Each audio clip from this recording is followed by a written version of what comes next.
Bonjour. Le GBP-CAD.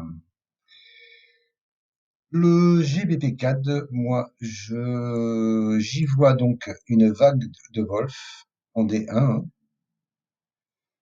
1, 2, 3, 4, 5. Ma 4 est bien entre ma 1 et ma 2. Voilà. Nous sommes actuellement sous une résistance. Ici, 1,7125, 1,7162.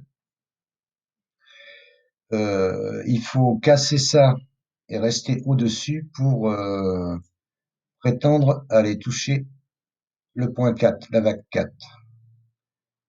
C'est alors d'un point de vue Ishimoku, faut pas acheter puisque on est en dessous, hein. Si vous regardez Ishimoku, il faut pas acheter bien entendu, hein, parce que là on est en dessous. Enfin là on est en train de passer la Tenkan, mais voilà, on est sous un nuage baissier, donc c'est baissier. Si vous regardez en weekly, euh, en hebdo, il faut surtout pas acheter parce que nous sommes sous le nuage weekly. Donc, l'hebdo nous dirait d'acheter à la cassure du nuage et du plat Kinju qui est là, à 173,33, pour pouvoir être plus serein pour acheter et viser là-haut. Donc, voilà. Donc, si vous regardez d'un point de vue Ishimoku, c'est pas la peine, faut pas acheter. Mais moi, je regarde quand même, j'analyse avec Ishimoku et bien entendu, après, je prends ma décision, hein. Voilà. Donc, d'un point de vue des moyennes mobiles, c'est pareil, hein. Par contre, des moyennes mobiles me disent autre chose, me disent qu'on est sans tendance. Regardez, les quatre moyennes mobiles, hein, 20, 50, 100 et 200, sont, sont ensemble ici. Alors pour moi, ça c'est du sans tendance. Il y a pas de, c'est du range. Il y a pas de tendance. C'est à plat. Alors après, à chacun d'oser entrer en position avant ou attendre, le plus serein, le plus le mieux bien entendu est d'attendre, hein, d'attendre de passer au-dessus de toutes ces moyennes mobiles là pour après viser là-haut. Ça c'est sûr que c'est le mieux quoi. Voilà, c'est plus rassurant. Mais bon, moi je suis rentré déjà avant.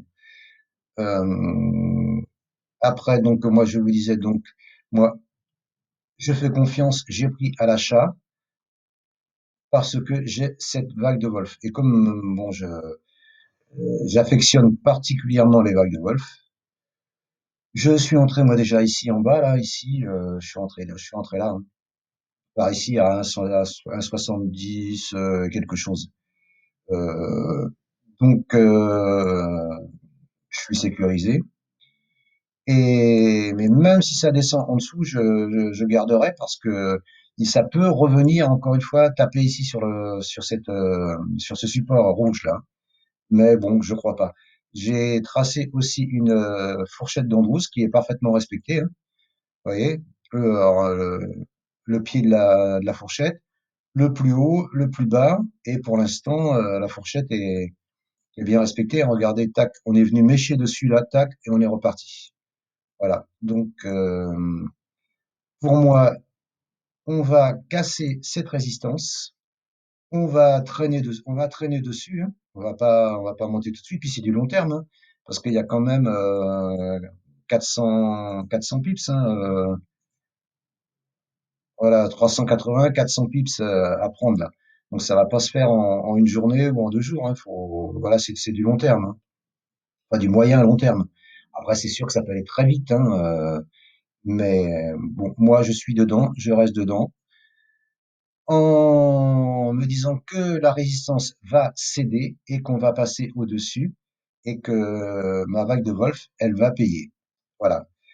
Voilà ce que je voulais vous dire sur la paire GBP CAD. En espérant que cette vidéo vous aura plu. Si elle vous a plu, mettez-moi un petit pouce, ça me fera toujours plaisir. Je vous remercie et je vous souhaite une bonne fin de journée. À bientôt. Au revoir.